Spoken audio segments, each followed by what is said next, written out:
Hai semua, apa kabar? Harapanku semoga selalu sehat dan bahagia. Sudah beberapa bulan terakhir aku nggak upload video finansialku, juga manajemen harianku.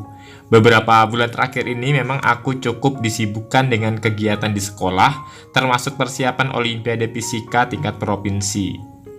Dan tak dipungkiri juga beberapa bulan terakhir ini aku mengatur keuangannya itu sekedarnya aja.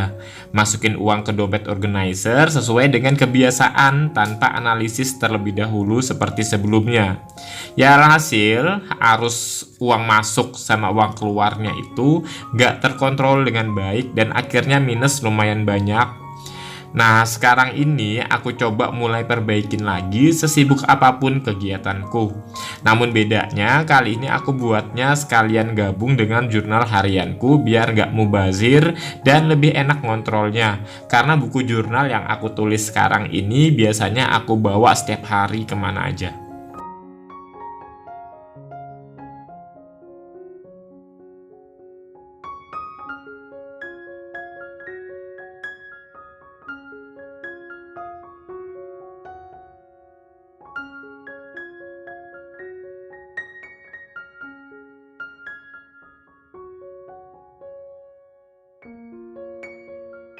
Seperti biasa, di bagian awalnya ini aku buat mini kalender.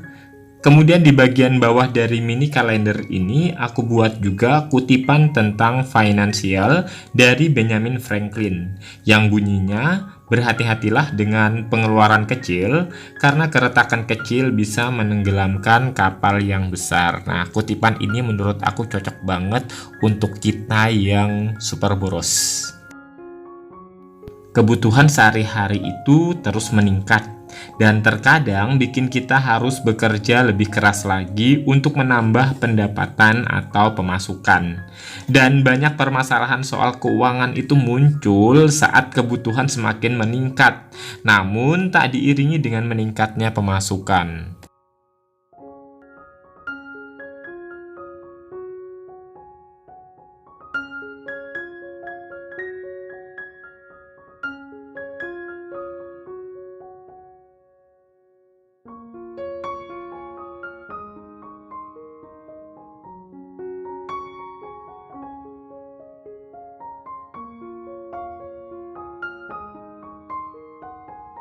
Seperti yang kita ketahui, kondisi keuangan seseorang itu merupakan salah satu hal yang bisa mempengaruhi kehidupannya.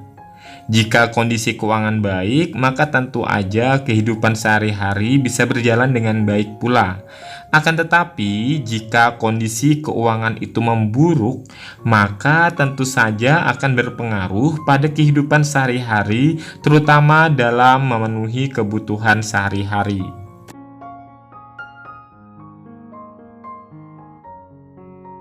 Bisa jadi saat ini masih banyak di antara kita yang tidak mementingkan kondisi finansial kita dan terkadang acuh tak acuh. Padahal mengatur keuangan sangatlah penting. Hal ini dikarenakan masih minimnya informasi mengenai pentingnya mengatur keuangan bulanan. Oleh karena itu, pada kesempatan ini juga aku pengen nge-share, membagi informasi juga gimana cara aku mengatur keuangan walaupun dalam keadaan sesibuk apapun itu. Karena ini based on pengalamanku ya, yang sudah beberapa kali mengalami tekor karena pengaturan keuangan yang buruk. Next, di sini aku juga menulis ideal day checklist. Jadi mulai dari pagi sampai sore itu apa aja sih yang harus aku lakukan dan kegiatan-kegiatan itu harus menjadi prioritas aku. Seperti untuk pagi hari bangunnya itu harus jam 5 sampai 5.30, toleransinya 30 menit. Kemudian review plan day atau mengecek kembali rencana kegiatan hari ini, bersih-bersih, merapikan tempat tidur dan lain-lain, dan harus sarapan. Kemudian minum air juga itu penting, itu harus menjadi kebiasaanku. Terus aku juga nggak melupakan juga sesuatu yang bikin aku senang seperti membaca, menulis jurnal, atau review tentang evaluasi mengajar hari ini. Kemudian jangan lupakan juga keluar rumah, karena keluar rumah itu penting untuk merefresh pikiran kita ya kalau lagi suntuk. Kemudian aku juga menulis produktif yang harus aku lakukan. Jadi segala kegiatan yang bisa meningkatkan produktivitas aku. Kayak sering membahas tentang keuangan dan lain-lain. Kemudian aku juga menulis kegiatan di sore menjelang malam yang harus aku selesaikan, seperti body care atau mandi lah istilahnya. Kemudian prepare atau mempersiapkan kebutuhan untuk esok harinya, serta tidurnya itu target tidur ya, itu yang paling penting, harus di jam yang sudah aku tentukan sekarang 9.30.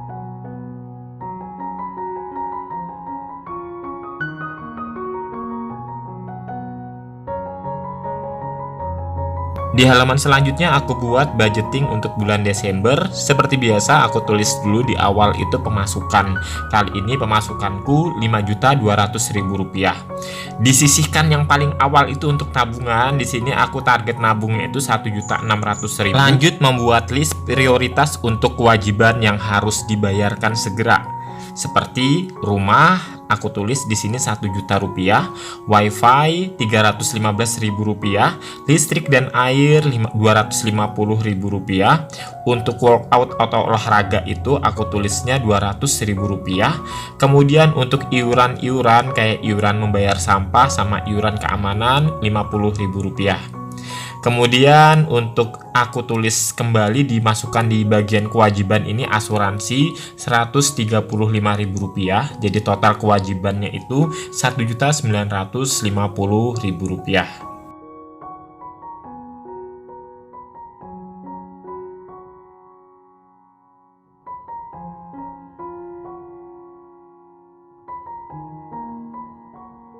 Selanjutnya pengeluaran tambahan, pengeluaran setelah kewajiban ya. Yang pertama untuk makan Rp450.000, keperluan atau belanja bulanan aku tulisnya Rp200.000, transport Rp250.000, naik Rp50.000 karena bensin sekarang sudah agak mahal ya.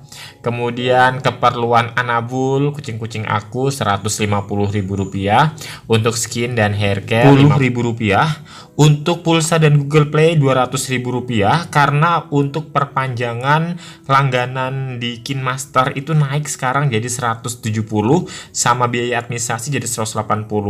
Untuk jajan dan sedekah masih sama, jadi total pengeluaran tambahan ini Rp1.450.000. Kemudian don't forget to write dana darurat ya. Jadi dana darurat aku targetkan Rp200.000 untuk bulan ini. Supaya pengeluaran terkontrol, aku juga buat spending tracker. Jadi untuk spending tracker ini aku buat yang sederhana aja, tanggal, deskripsi, dan jumlah pengeluarannya berapa.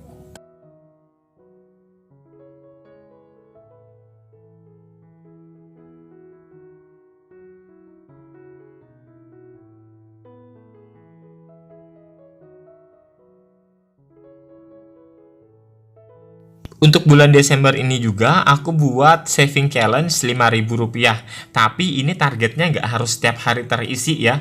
Jadi di sini aku targetkan minimal terkumpul Rp150.000 lah. Pokoknya setiap ada uang Rp5.000 setiap hari itu akan aku sisihkan untuk masuk ke saving challenge ini.